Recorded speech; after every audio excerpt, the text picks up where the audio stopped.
Babysitting for the first time? Here are the top 5 things I'm going to share with you that I wish I knew before I started babysitting. Stay tuned. Hey sitters, welcome back to another video. Today I want to share with you 5 things that I wish I knew before I even began to start babysitting. I reflect on the 12 years that I've been doing this, and I think that there's a lot of things that would have helped me if I had known them before I even went in to start babysitting. Number 1, what families actually deem important. So I thought when I started babysitting that bringing all the activities, being really engaging with the kids, being entertaining, being really fun was truly important to parents. It is important, however, it's not the most important. The most important thing to a parent is the fact that you are reliable, honest, and trustworthy. That is huge to a family.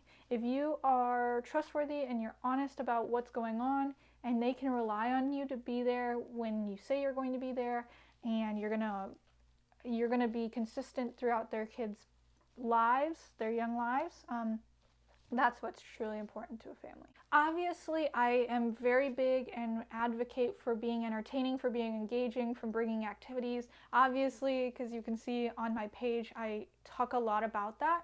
But truly what was important to families was that trustworthy, honesty, and reliability.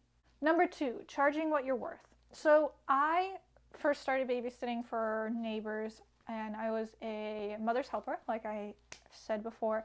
And I did not do any research about what babysitters made, what mother helpers made. I didn't do any of that.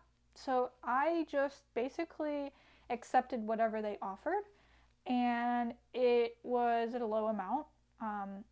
And I just wish I would have looked at what other babysitters are making in the area, what other babysitters are doing, and what certifications I had at the time to charge a little bit more.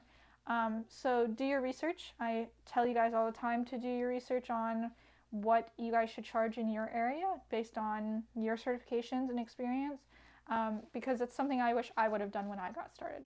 Number 3, you are able to say no and fire clients. I wish I knew this from the very start of my babysitting career. I think that there were a bunch of jobs that I was A, either uncomfortable with, or B, just being disrespected by the family in general that I could have said no to.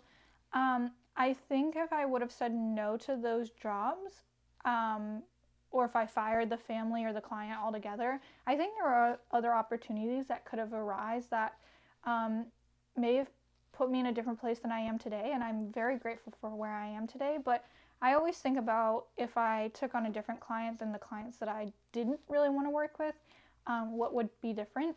I also think that if I would have said no to those clients, I think my confidence would have boosted very early on. I think I would have built confidence quicker if I was able to stand in my shoes and say, no, I'm not going to be put in an uncomfortable situation.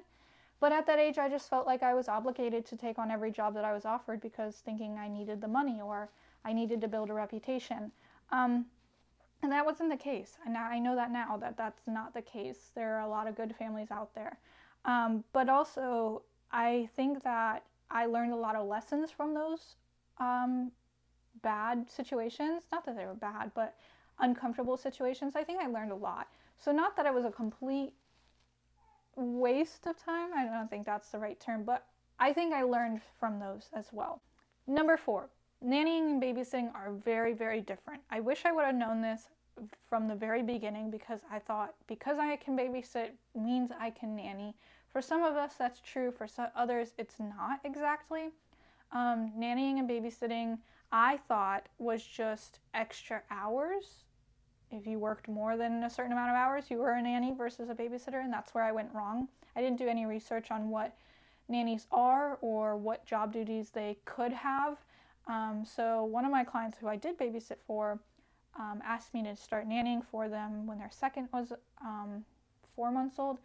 So I said, yeah, sure, thinking that I was just getting more hours, when in reality she was looking for somebody to do all those job duties, and I just thought I was getting more hours. So there's a lot of miscommunication when there didn't have to be if I did my research correctly. Number 5, personal relationship with clients versus working relationships with clients. I wish I knew from the very beginning that that line can be blurred very quickly and boundaries could be difficult to uphold if those lines cross. So a working relationship is a relationship you have somebody because you work for them, and that is it. There's no relationship outside of that. A personal relationship with a client is somebody you have a relationship with outside of working for them, but you also work for them. Now, a personal relationship for a client can be also family that you may work for, whether it be a niece or a nephew or you're watching, or a cousin. It can be close families that you were friends with beforehand and then they had children and then you started babysitting for them. Or it could be somebody that, for example, we had a family that we became friends with. My family became friends with them while they had children, but they had a different babysitter watching them, and then they started using me. So there's different types of personal relationships with clients depending on who that client is. For me, it got very difficult. In the beginning, we had a family that my family was friends with, and they did not have children. That we were all invited to neighborhood events and stuff. Once they had children and I started watching their kids, it felt like it was assumed at every event we attended together that I was watching the kids so that they could enjoy themselves, even though I wasn't compensated, I wasn't told I was doing, so it just was like, here you go, kind of thing. And then the second family that we were friends with, before they fired their other babysitter to use me, they invited my family to an event and then thereafter asked me to work it. Well, it is fine that it is actually something I'd like to know. If I'm going into it working the event rather than enjoying the event, that's something I'd like to know. But I really wanted to feel like I was enjoying the event with my family as well and not having to work it. So I declined, but then I ended up going in and really felt obligated to entertain the kids as it was. So I just decided overall I would no longer be going to events that also have my clients or my clients are hosting. I just want to keep work relationships and personal relationships separated. I still do send out birthday cards, but I just decided that attending these events with kids just kept having me feel like I was obligated to watch them instead of enjoy them, and I didn't feel like I wanted that or needed that. Now, families are a whole different scenario. It's not like you can't attend a family party just because the kids are going to be there or somebody that you watch is going to be there. For example, if you are watching your niece or nephew and you all attend a party, if you are expected to watch your niece and nephew at the family event, that needs to be talked about beforehand. That needs to be, like, you guys need to talk about it, make sure you're getting compensated for it. Now, if you just want to do them a favor, that's a whole different story. If you want to just be like, yeah, I can take them. But family can be difficult, especially when you're working for family, because those boundaries get even more crossed and even more blurred, and it can get sticky. I suggest not working for family. That can't always be the case if that's where you're getting your start from, if your family truly needs help with childcare. But I suggest not watching for family. I just had my niece. My niece was just born. You guys met her, Sadie. And we, before she was even born, we talked about what childcare was going to look like for her, and we made sure that boundaries weren't going to be crossed. Because I learned from the experience that I had. But I wish I would have known from the beginning how to handle work relationships versus personal relationships in the work environment. So with these 5 things, I actually, with the community that I have in my neighborhood, I have a lot of babysitters and nannies that I usually meet up with at the park and stuff. It's common. These 5 things are very common that we wish we all knew at the very beginning of our start. And that's why I wanted to share with you guys these things, is that maybe you can learn from our mistakes. And some of them are still learning from these mistakes or still learning these lessons. And I like the community we have because we can bounce things off of each other. I have a nanny that I text all the time about, hey, here's the situation. What would you do?